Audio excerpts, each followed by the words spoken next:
So hello dear students, welcome back to this session of ICT Virtual Classroom. ICT Virtual Classroom के इस session में आप सभी का एक बार फिर से स्वागत है। मेरा नाम है Rajesh Nimola, teacher science ICT virtual classroom Dehradun से। और इस सेशन में हम लोग बात करते हैं क्लास 10 साइंस सब्जेक्ट के ऊपर, कक्षा 10 विषय विज्ञान के ऊपर। आई होप आप सबके सब फिट फाइन हेल्दी होंगे, बिल्कुल रेडी होंगे क्लास के लिए, और आप लोग अपनी सीट्स पर बैठ चुके होंगे, कॉपी पेन आपके पास होगा और आप चीजों को नोट डाउन कर रहे होंगे। जो भी चीज यहाँ पर बताई जाती है वो आपके बोर्ड एग्जाम की, बोर्ड परीक्षा की जो भी तैयारी चल रही है उसके हिसाब से बताई जाती है, और जो भी चीज हम यहाँ पर पढ़ेंगे वो कहीं ना कहीं आपके बोर्ड एग्जाम के लिए इंपॉर्टेंट रहने वाली है। तो चलिए आज की क्लास को करते हैं स्टार्ट। आप लोग अपना ध्यान जो है सामने स्क्रीन पर बनाकर रखिए, हम चलते हैं स्मार्ट बोर्ड की स्क्रीन पर। तो चलिए डियर स्टूडेंट्स, हमने कुछ डिस्कशन किया था और उस डिस्कशन के बेस पर मैंने आपसे कुछ क्वेश्चन पूछे थे। दो क्वेश्चन जो हैं आपके सामने हैं, जो कि हमने विद्युत धारा और विद्युत विभवांतर को पढ़ने के बाद आपके सामने रखे थे। ठीक है, तो दोनों ही क्वेश्चन बहुत इजी हैं। ठीक है, अगर आपने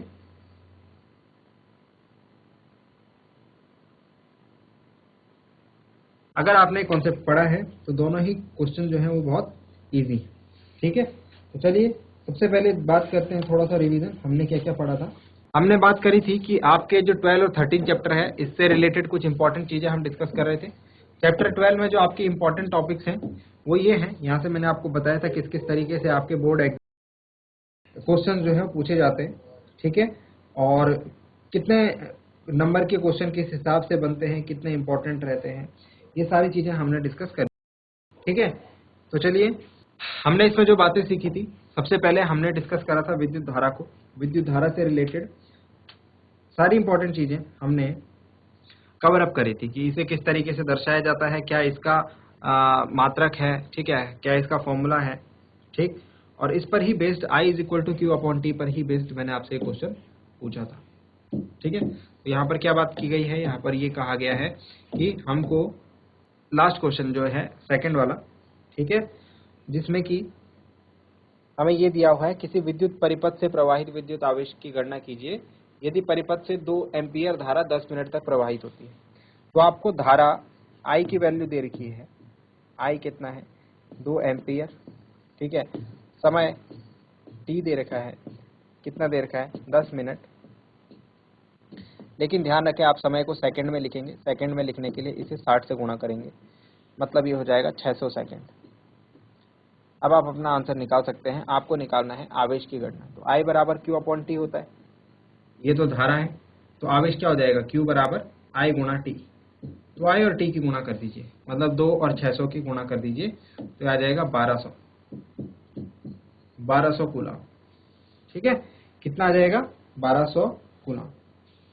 समझ में आ गया? इजीली हम लोग इन क्वेश्चंस को करेंगे। इसके बाद हमने बात करी थी कहीं ना कहीं विभवांतर के बारे में। ठीक है, और विभवांतर से संबंधित सारे जरूरी चीजें जो भी एग्जाम में पूछे जाते हैं उनको हमने यहाँ पर डिस्कस करा था।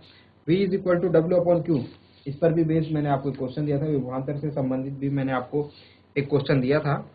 ठीक है, जो कि था 6 वोल्ट की बैटरी से गुजरने वाले 6 वोल्ट की बैटरी से गुजरने वाले हर एक कूलाम आवेश को कितनी ऊर्जा दी जाती है। तो 6 वोल्ट की बैटरी से गुजरने वाले हर एक कूलाम आवेश को कितनी ऊर्जा दी जाती है, ये आपसे पूछा जा रहा है। तो आपको दे रखा है कि बैटरी की जो वोल्टता है वो 6 वोल्ट है, यानी विभवांतर 6 वोल्ट है, और आवेश जो दे रखा है वो दे रखा है 1 कूलाम। आवेश कितना दे रखा है, आवेश Q बराबर दे रखा है 1 कूलाम। आपसे क्या पूछा जा रहा है, ऊर्जा। ऊर्जा यानी कि हम कार्य भी निकाल सकते हैं, है ना, कार्य और ऊर्जा तो एक ही बात होती है। फॉर्मूला क्या है, V बराबर W अपॉन क्यू। तो W बराबर क्या हो जाएगा V इंटू क्यू। तो V कितना है 6, Q कितना है 1, 6 1 जा 6, तो 6 जूल ऊर्जा हमको उसको देनी पड़ेगी। कितनी देनी पड़ेगी, 6 जूल ऊर्जा देनी पड़ेगी अगर किसी 6 वोल्ट की बैटरी से 1 कूलाम आवेश को हमको गुजारना है। तो ये चीजें तो हो गई प्रीवियसली जो हमने सीखी थी। ठीक है, और इसके बाद हमारे पास आती हैं कुछ और चीजें। तो मैंने आपको जो डिस्कशन रखा था आपके सामने, उसमें मैंने आपको ये बताया था कि यहाँ से हमको विद्युत धारा, विद्युत विभवांतर, प्रतिरोध, और प्रतिरोधकता, विद्युत शक्ति के बारे में ढंग से पढ़ लेना है, इनकी परिभाषा और इनके मात्रक वगैरह, है ना। तो विद्युत धारा, विद्युत विभवांतर पढ़ लिए हमने। अब प्रतिरोध को पढ़ने से पहले एक इंपॉर्टेंट कॉन्सेप्ट को पढ़ते हैं, जो कि है ओम का नियम। ओम के नियम से आपके पास सवाल लगभग हर साल ही पूछा जाता है, और ये इतना इंपॉर्टेंट टॉपिक है कि इसको बिना पढ़े आप नहीं जा सकते बोर्ड एग्जाम की परीक्षा में। तो चलिए आज इसको डिस्कस करते हैं, हेडिंग डालते हैं ओम का नियम।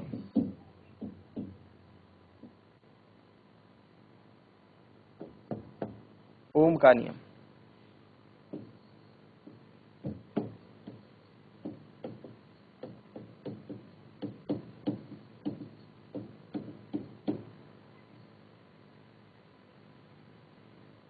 ओम का नियम, ओम्स लॉ।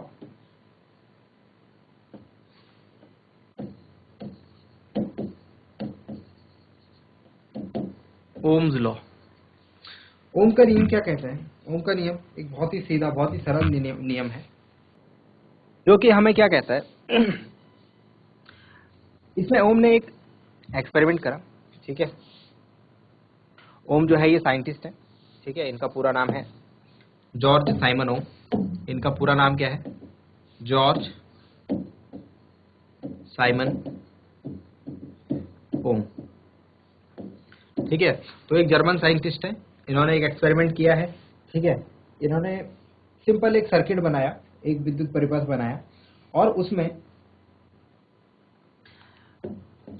परिपथ में प्रवाहित धारा I और परिपथ के किन्हीं दो बिंदुओं के बीच आरोपित विभवांतर V, इसमें संबंध इन्होंने प्राप्त किया।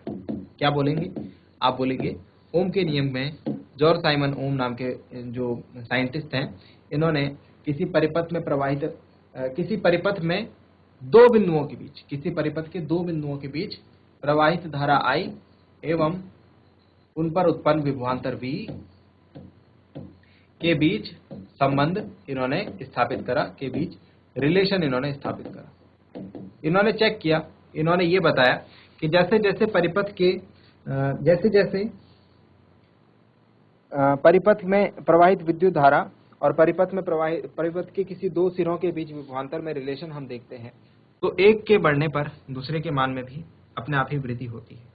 जैसे जैसे हम परिपथ में प्रवाहित विद्युत धारा को देखते हैं, अगर उसका मान बढ़ रहा है तो परिपथ के किन्हीं दो बिंदुओं के बीच जो विभवांतर की वैल्यू है वो भी बढ़ती हुई दिखती है। और ऐसा ही होता है, यदि हम विभवांतर को बढ़ा दें तो परिपथ में प्रवाहित धारा का मान भी जो है वो बढ़ने लगता है। सीधी सीधी बात यह है, इन्होंने कहा कि जो V है और जो I है, यानी कि जो विभवांतर है और I है, वो दोनों एक दूसरे के बढ़ने के साथ बढ़ेंगे और घटने पर घटेंगे। मतलब कि इन्होंने कहा V अनुक्रमानुपाती I, ठीक है। V अनुक्रमानुपाती I, ये है ओम का नियम। बस इतनी सी बात है, ठीक है। तो इन्होंने बोला कि कोई विद्युत परिपथ है, कोई इलेक्ट्रिक सर्किट है, उसमें धातु का तार आपने जो लगा रखा है उसके कोई दो सिरे ले लीजिए, और उसमें उनके सिरों के बीच जो विभवांतर होगा उसमें जितनी भी विद्युत धारा प्रवाहित हो रही है उसके अनुक्रमानुपाती होगा, ठीक है। समझ में आ गया? ये एक स्टैंडर्ड स्टेटमेंट है, इसको आपको स्टैंडर्ड ही याद रखना है, ठीक है। अपनी तरफ से इसमें खिचड़ी नहीं पकानी है। जब भी कोई नियम दिया जाता है, जो स्टेटमेंट दिया जाता है, कोशिश करें कि उसे उसी शब्दों में याद रखें और उसी शब्दों में रिप्रेजेंट करें। बाकी समझने के लिए आप कुछ भी कर सकते हैं, वो कोई दिक्कत नहीं, लेकिन जिन शब्दों का प्रयोग इस नियम में किया गया है, ठीक है। तो इन्होंने बोला है एक विद्युत परिपथ में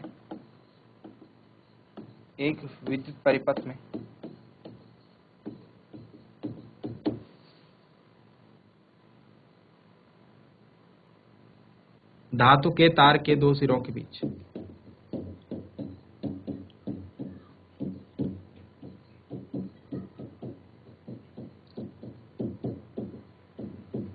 धातु के तार के दो सिरों के बीच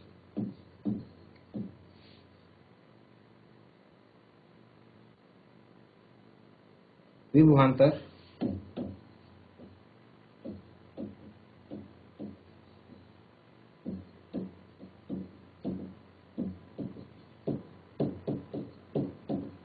उसमें प्रवाहित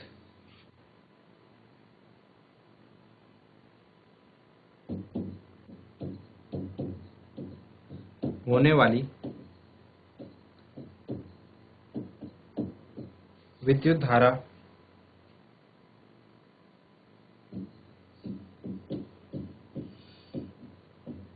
के समानुपाती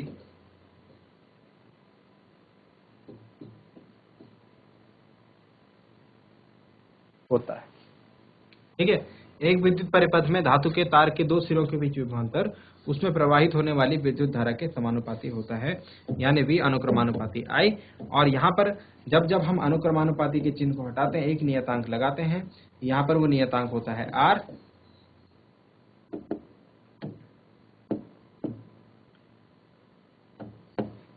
जहां आप क्या लिखेंगे, जहां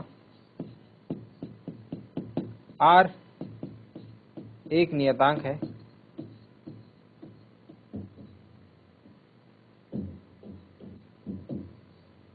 R क्या है, एक नियतांक है। ठीक है, और इसे तार का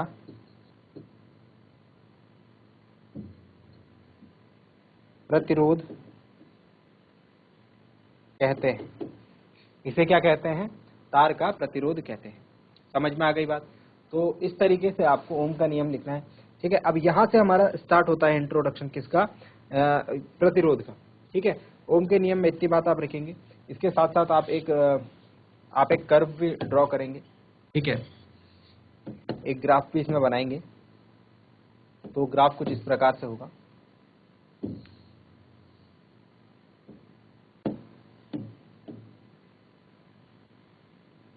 ठीक है, ये जो आपने ग्राफ खींचा है, किन किन राशियों के बीच में खींचा है, ये भी आपको बताना होगा। तो इस अक्ष पर आपने लिया है विभवांतर को, इस एक्सिस पर आपने लिया है धारा A को, और इस अक्ष पर आपने लिया है विभवांतर V को। ठीक है, और इसके बीच में जब आप एक ग्राफ खींचते हैं तो ये ग्राफ आपको मिलती है एक सीधी रेखा। ठीक, तो ये है रिलेशन। यहाँ पर आपको एक बात ध्यान रखनी है, एक इंपॉर्टेंट चीज और ध्यान रखनी है, वो कुछ ये है कि इसमें कुछ चीजें कांस्टेंट होती है। ठीक है, इसमें कुछ चीजें क्या रहती है, कांस्टेंट रहती है। स्थिर ताप, ये काम किस पर होता है, स्थिर ताप पर होता है। तो ध्यान रहेगा, इतनी चीजें ध्यान रखना बस, और हमारा काम हो जाएगा। ओम का नियम जो है इस तरीके से आप डिफाइन कर सकते हैं। इसमें इतनी सारी चीजें लिख देना, ग्राफ भी बना देना। ठीक है, अब यहां से हम प्रतिरोध को समझना शुरू करते हैं। प्रतिरोध यानी कि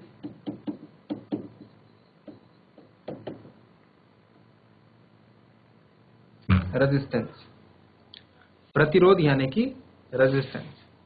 प्रतिरोध की सीधी सीधी परिभाषा, किसी भी चालक की बात करेंगे। ठीक है, किसी चालक का वह गुण जिसके कारण वह अपने में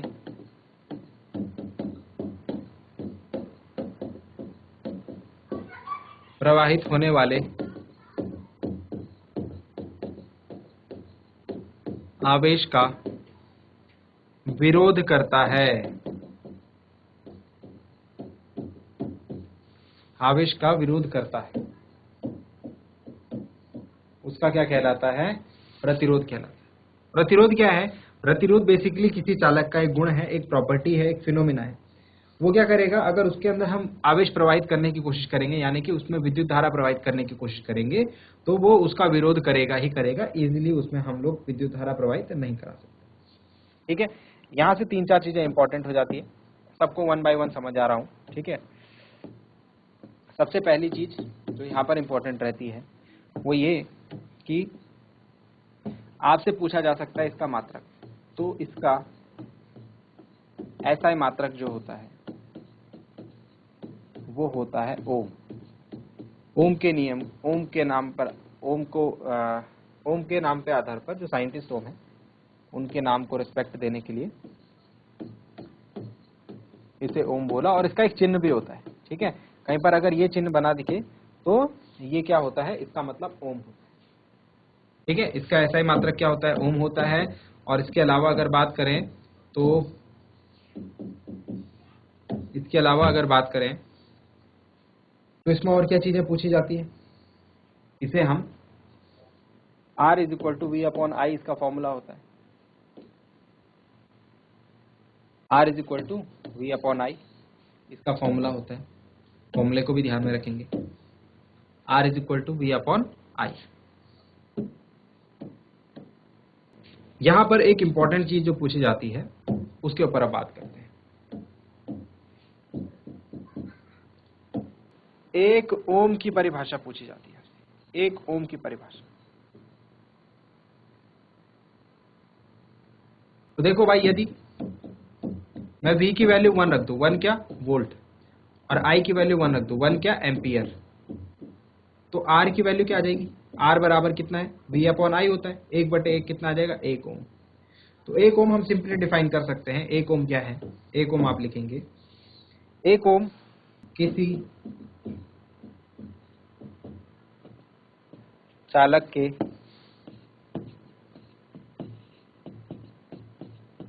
प्रतिरोध को कहते हैं, किसी चालक के प्रतिरोध यानी रेजिस्टेंस को कहते हैं, जबकि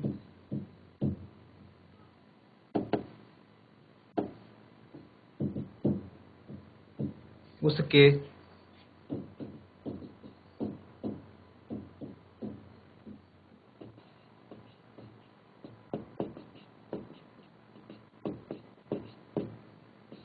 सिरों के बीच विभवांतर 1 वोल्ट, जबकि उसके सिरों के बीच विभवांतर 1 वोल्ट व प्रवाहित धारा 1 एम्पियर हो। ठीक है, तो ये डेफिनेशन है हमारी किसकी, 1 ओम की। ध्यान रखेंगे, सारी चीजें इंपॉर्टेंट हैं, जो भी चीजें इस पेज में लिखी गई हैं सारी की सारी इंपॉर्टेंट है। चाहे प्रतिरोध के किसे कहते हैं, चाहे प्रतिरोध का ऐसा ही मात्रक क्या होता है, 1 ओम की परिभाषा क्या होती है। ठीक है, ये सारी चीजें इस पेज में जो लिखी हुई हैं सारी की सारी इंपॉर्टेंट हैं, किसके रिगार्डिंग, प्रतिरोध के रिगार्डिंग। ठीक है, चलिए, तो हमें क्या समझ में आ रहा है, हमें समझ में ये आ रही है कि यहाँ पर हमें सीधा सीधा रिलेशन क्या बात मिल रही है, हमें देखना जरा एक बार। यहाँ से हमें जो रिलेशन मिल रहा है, प्रतिरोध R बराबर V/I, अर्थात हमें क्या पता लग रहा है, इस बात से हमें ये पता लग रहा है कि प्रतिरोध R धारा I के व्युत्क्रमानुपाती होता है, यानी कि इन्वर्सली प्रोपोर्शनल होता है। और इन्वर्सली प्रोपोर्शनल मतलब एक को बढ़ाएंगे तो दूसरा घट जाएगा। तो प्रतिरोध R जो है वो धारा I, परिपथ में प्रवाहित धारा I के व्युत्क्रमानुपाती होता है। और इस पर आधारित हमने 2 नियम निकाले। ठीक है, उनको आप नोट की फॉर्म में लिख सकते हो। ठीक है, और चाहे तो उसे आप यहाँ से भी समझ सकते हो, इस लाइन से जो हमने यहाँ पर लिखी है। यहाँ पे 2 बात बोली जाएंगी कि अगर मैं प्रतिरोध बढ़ा दूंगा तो धारा क्या हो जाएगी, कम। यदि मैं प्रतिरोध 2 गुना कर दूंगा, रेजिस्टेंस डबल कर दूंगा, तो विद्युत धारा कितनी रह जाएगी भाई, उसमें प्रवाहित होने वाली विद्युत धारा कितनी रह जाएगी, आधी रह जाएगी।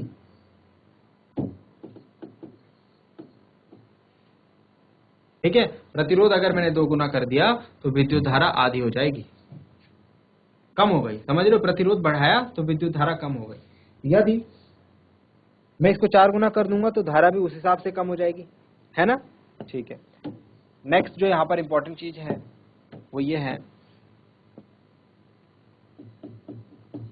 परिवर्ती प्रतिरोध, वेरिएबल रेजिस्टेंस, परिवर्ती प्रतिरोध। तो हम क्या करते हैं, हमको जो ये प्रॉपर्टी है रेजिस्टेंस की, इसका यूज हम करते हैं किसी परिपथ में विद्युत धारा को कंट्रोल करने के लिए। इस चीज के लिए, विद्युत धारा को कंट्रोल करने के लिए। जैसे सपोज हमारे पास एक सर्किट है, जैसे हमारे पास एक बेसिक इलेक्ट्रिक सर्किट है, ठीक है, और यहाँ पर सपोज प्रतिरोध लगा है। प्रतिरोध को हम इस चिन्ह से दिखाते हैं, ठीक है, प्रतिरोध का साइन ये है अगर किसी परिपथ में दिखाते हैं, ठीक है। यहाँ पर एक बैटरी लगी है और यहाँ पर एक स्विच लगा है, यहाँ पर एमीटर लगा है, ठीक। तो हमने क्या करना है, और यहाँ पर सपोज कोई बल्ब लगा है, ठीक। अब सपोज हम चाहते हैं कि इस बल्ब में जो धारा जा रही है, यहाँ से जैसे ही स्विच को ऑन करेंगे क्या होगा, धारा I प्रवाहित होगी, इधर जाएगी, यहाँ से इधर जाएगी, ये बल्ब में जाएगी और ये बल्ब जलने लगेगा, ठीक है, और वापस वो धारा I इस रास्ते होते हुए बैटरी में चली जाएगी और एक क्रम जो चलता रहेगा, बल्ब जलता रहेगा। अब ये हम चाहते हैं बल्ब में जो धारा प्रवाहित हो रही है, जो करंट जा रही है, वो ज्यादा जा रही है, इसको कम करें। इसको कम करने के लिए जो मैंने यहाँ पर R प्रतिरोध लगाया है ना, ये जो R रेजिस्टेंस लगाया है, तो ये क्या काम करता है, ये धारा को कम करने का काम करता है। हमने अभी पता लगाया अनुक्रम व्युत्क्रमानुपाती होता है। तो अगर मैं प्रतिरोध बढ़ाऊंगा तो धारा घट जाएगी। तो मैं क्या करता हूँ, प्रतिरोध की वैल्यू यहाँ पर बढ़ा देता हूँ। सपोज 2 ओम का प्रतिरोध है, मैं चाहता हूँ यहाँ पर कम धारा जाए, तो मैं 2 ओम को 4 ओम कर दूंगा, है ना। तो ज्यादा कर दिया तो ये यहाँ पर जो धारा जाएगी वो कम जाएगी, ये बल्ब अब थोड़ा कम तेज जलेगा। समझ रहे हो बात को। तो कहने का मतलब ये है कि किसी परिपथ में हमको अगर धारा के मान को नियंत्रित करना है तो वहां पर हमारे पास हम जिस प्रतिरोध को यूज करते हैं उसे हम परिवर्ती प्रतिरोध करते हैं।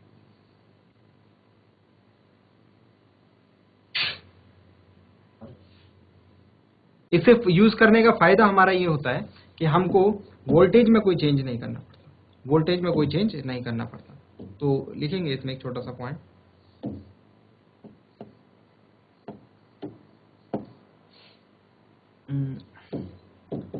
परिपथ में या फिर परिपथ की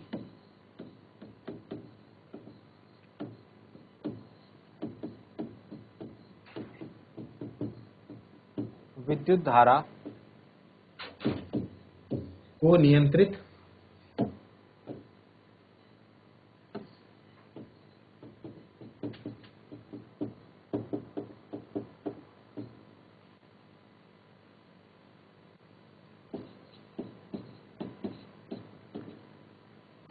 को नियंत्रित करने वाला अवयव, को नियंत्रित करने वाला अवयव, समझ गए होंगे आप, ठीक है। तो ये क्या काम करता है, ये हमारा इलेक्ट्रिक करंट विद्युत धारा को कंट्रोल करने का काम करता है, उसके मान को कम या ज्यादा करने का काम करता है। उससे फायदा ये होता है कि वोल्टता में परिवर्तन हमको नहीं करना पड़ता। मतलब जो बैटरी हमने लगा रखी है उसी बैटरी को लगे लगे हम क्या कर सकते हैं, विद्युत धारा के मान में चेंज ला सकते हैं। समझ रहे हो बात को। तो ये हमारे पास एक इंपॉर्टेंट कंपोनेंट हो गया परिवर्ती प्रतिरोध, ठीक है। और हम लोग परिवर्ती प्रतिरोध के लिए आपकी जो लेबोरेटरी होगी वहां पर आप एक धारा नियंत्रक को देखोगे, रियोस्टेट को देखोगे। हम किसको यूज करते हैं अपनी लेबोरेटरी में, धारा नियंत्रक। एक परिवर्ती प्रतिरोध के जैसे हम किसको यूज करते हैं, धारा नियंत्रक को। तो धारा नियंत्रक क्या है, एक परिवर्ती प्रतिरोध है जो कि क्या करता है, किसी विद्युत परिपथ में प्रवाहित होने वाली विद्युत धारा के मान को कंट्रोल कर सकता है, उसको कम ज्यादा कर सकता है, ठीक है। ये बात समझ में आई। चलिए, तो प्रतिरोध को हमने समझा। प्रतिरोध में एक और चीज है समझने के लिए, हम अभी बात कर रहे हैं डिस्कस इस वाले पॉइंट को, ठीक है, इस पॉइंट को, प्रतिरोध को, ठीक है। हमने ये समझा प्रतिरोध किसे कहते हैं, ठीक है, इसका SI मात्रक क्या होता है, इसका फॉर्मूला भी हमने लिख लिया है, ठीक है। इससे रिलेटेड कुछ छोटी छोटी इंपॉर्टेंट चीजें वो भी हमने देख ली है, ठीक।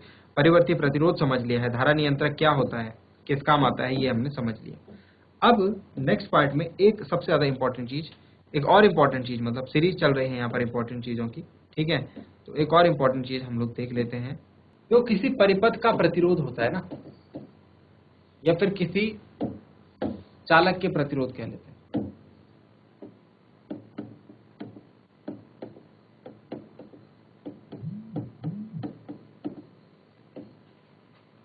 प्रतिरोध निम्न बातों पर निर्भर करता है कि उसका प्रतिरोध ज्यादा होगा या कम होगा। यह हमको कैसे पता चलेगा, दो पॉइंट्स।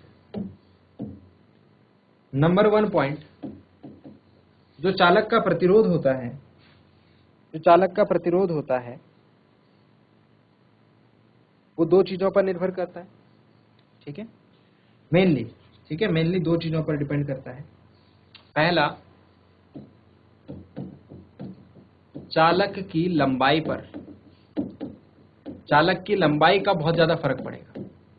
ऐसा नहीं कि चालक आपने लंबा, जितना लंबा चाहे उतना लंबा ले लो, छोटा है चाहे छोटा, ऐसा नहीं। उसकी लंबाई जो है फिक्स होनी चाहिए, प्रिसाइज्ड होनी चाहिए, क्योंकि उस पर चालक का प्रतिरोध डिपेंड करता है। इसके अलावा चालक के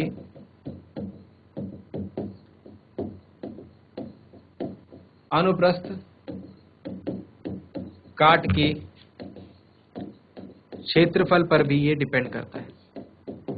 तो हम चालक की लंबाई को L से डिनोट करते हैं और उसके अनुप्रस्थ काट के क्षेत्रफल को यदि A से डिनोट करें, तो जो चालक का प्रतिरोध है वो चालक तार की लंबाई के अनुक्रमानुपाती, जबकि उसके अनुप्रस्थ काट के क्षेत्रफल के व्युत्क्रमानुपाती। समझिए, अनुक्रमानुपाती मतलब एक बढ़ेगा तो दूसरा बढ़ेगा, व्युत्क्रमानुपाती मतलब एक बढ़ेगा तो दूसरा घटेगा। तो जिस तार की लंबाई ज्यादा होगी उसका प्रतिरोध भी ज्यादा होगा, लेकिन जिस तार का अनुप्रस्थ काट का क्षेत्रफल ज्यादा होगा उसका प्रतिरोध कम होगा। समझ रहे हैं बात को? तो यहां से हम लिख सकते हैं R बराबर रो L बटे A, क्योंकि अनुक्रमानुपाती जब हम चिन्ह हटाते हैं तो एक नियतांक आता है, और यहाँ पर नियतांक क्या है, हमारा रो है, और रो को हम एक नाम देते हैं, रो को हम कहते हैं पदार्थ की वैद्युत प्रतिरोधकता, या फिर सिंपली इसे प्रतिरोधकता भी कहते हैं, रेजिस्टिविटी भी कहते हैं। ठीक है, तो यहां तक हमारा प्रतिरोध हो गया कंप्लीट। अब इसके बाद प्रतिरोधकता आएगा हमारे पास, ठीक है, और प्रतिरोधकता के बाद हमारा जो ये पॉइंट है ये लगभग पूरी तरीके से कवर अप हो जाएगा। ठीक है, तो लास्ट पॉइंट, इसका सेकंड लास्ट पॉइंट प्रतिरोधकता को समझते हैं। तो प्रतिरोधकता क्या होती है, रेजिस्टिविटी के बारे में अगर बात करें तो हेडिंग डालेंगे प्रतिरोधकता।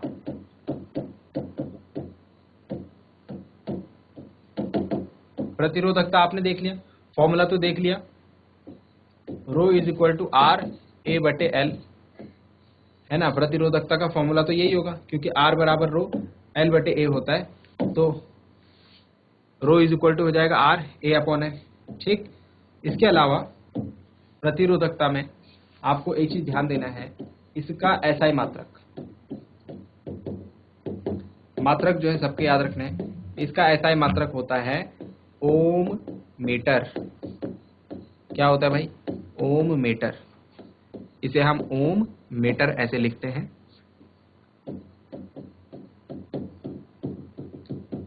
ठीक है, तो प्रतिरोधकता जो है इसका SI मात्रक ओम मीटर होता है। प्रतिरोधकता हमें क्या बताती है, प्रतिरोधकता हमें क्या बताती है, तो प्रतिरोधकता हमें ये बताती है कि जिसकी प्रतिरोधकता से हमें चालकता का पता लगता है। प्रतिरोधकता से हमें क्या पता लगता है, चालकता का पता लगता है। जैसे सपोज बात करें, जिस चालक की प्रतिरोधकता सबसे कम होती है वह